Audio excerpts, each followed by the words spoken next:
नमस्कार, आप देख रहे हैं पीपीएम टाइम। मैं हूं नदीम आलम और इस वक्त मैं मौजूद हूं गोंडा विधानसभा में और हमारे साथ इस वक्त हैं बीजेपी के जीते हुए विधायक अजय महावर जी।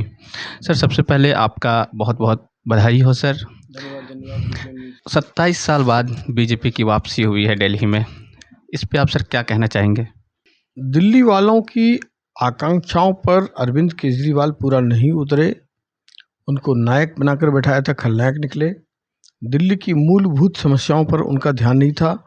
अपने प्रचार, विज्ञापन और दूसरों पर ठीकरा फोड़ना ये उनकी आदत में शुमार हो गया था। और दिल्ली वालों ने तय किया कि उनको स्लम सिटी से वर्ल्ड क्लास सिटी बनाना है। यमुना जी को साफ करना है, पानी, सीवर और हवा इनको साफ करना है। तो दिल्ली की बेहतरी के लिए उन्होंने भारतीय जनता पार्टी के विकल्प को चुना है।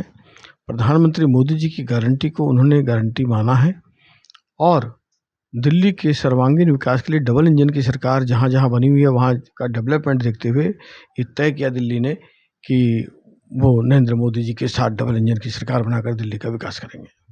आम आदमी पार्टी का आरोप है कि बीजेपी जीती है, उसके पीछे वजह है दारू और पैसे बांटकर बीजेपी जीती है। इसका क्या कहना वो है? कैसे जीते थे अब तक? दारू के ठेके दिल्ली में खोले किसने गली गली? दारू के व्यापारी तो वो हैं, दारू के ठेकों के संरक्षक तो वो हैं जो खुद ही दारू के ठेके खोल रहे हों और जिसके लिए हमने लड़ाई लड़ी हो, वो क्या दारू के ठेके खोलने की बात कर रहे हैं? ये सब खिसियानी बिल्ली खंबा नोचे। उन्होंने अपने कर्मों का भुगतान किया है। अहंकार का वो भाव, विधानसभा में दोनों हाथ उठा करके शाहरुख खान की तरह मैं दिल्ली का मालिक हूँ। आप दिल्ली के मालिक न थे, न हैं, न रहेंगे। हम दिल्ली के सेवक हैं, सेवा करते रहेंगे। सर, बीजेपी 27 साल बाद वापसी की है, तो सबसे पहला मुद्दा क्या होगा बीजेपी के लिए?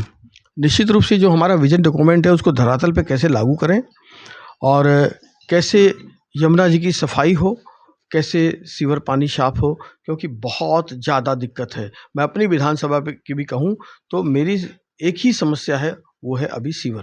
बाकी डेवलपमेंट के बहुत सारे प्लान हैं, वो अलग विषय है। ऐसे ही दिल्ली में ये एक बड़ी समस्या है। हम लोग मिलजुल करके और इसको जो जितने भी हमने विजन डॉक्यूमेंट में अपने संकल्प जाहिर किए हैं उसकी पूर्ति करेंगे माननीय प्रधानमंत्री जी के मार्गदर्शन में। आम आदमी पार्टी तो हार गई, लेकिन केजरीवाल खुद हार गए। इस पे आप क्या कहना चाहेंगे?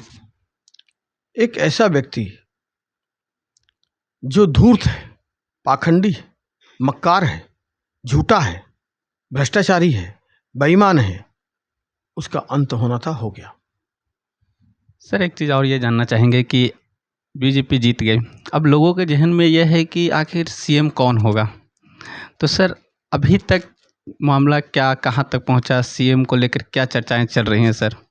सीएम हमारा कमल का फूल होगा, मोदी जी का सिपाही होगा, हमारी वैचारिक पृष्ठभूमि का स्तंभ होगा, जो हमारे उद्देश्य की पूर्ति करेगा, जो विजन डॉक्यूमेंट में हमने कहा है। मुख्यमंत्री कौन हो, मंत्रिमंडल क्या हो, उससे भी ऊपर है हमारे लिए दिल्ली की जनता की सेवा और उस बात को जो हमने विजन डॉक्यूमेंट में कहा है उसको पूर्ति करना और उसको संकल्पित करके देना।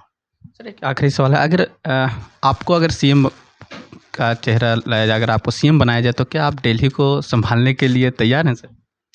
इस प्रश्न का मुझसे कोई मायने नहीं है। भारतीय जनता पार्टी का प्रत्येक सिपाही 48 विधायक चुन के आए हैं। किसी को भी पार्लियामेंट्री बोर्ड या माननीय प्रधानमंत्री जी या विधायक दल जो चुनेगा वो सब के सब सक्षम हैं। हर विधायक हमारा दिल्ली को संभालने की हैसियत, पोजीशन और कैपेबिलिटी रखता है। सर, एक आखिरी सवाल यह है कि सर, आम आदमी पार्टी अवध ओझा जी को लेकर आए थे और कह रहे थे कि इस शिक्षा के क्षेत्र में क्रांति लेकर आएंगे। अवध जी भी हार गए। अब बीजेपी इसको कैसे देखती है? क्या शिक्षा को किस तरह से मतलब दिल्ली को सुधार करेगी? और अवध जी क्रांति नहीं, भ्रांति लेकर आए हैं। कोई क्रांति भ्रांति नहीं है, सिर्फ भ्रांति भ्रांति है।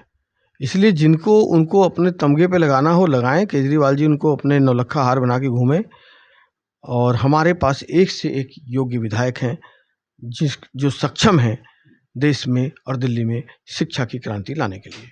बहुत बहुत शुक्रिया सर।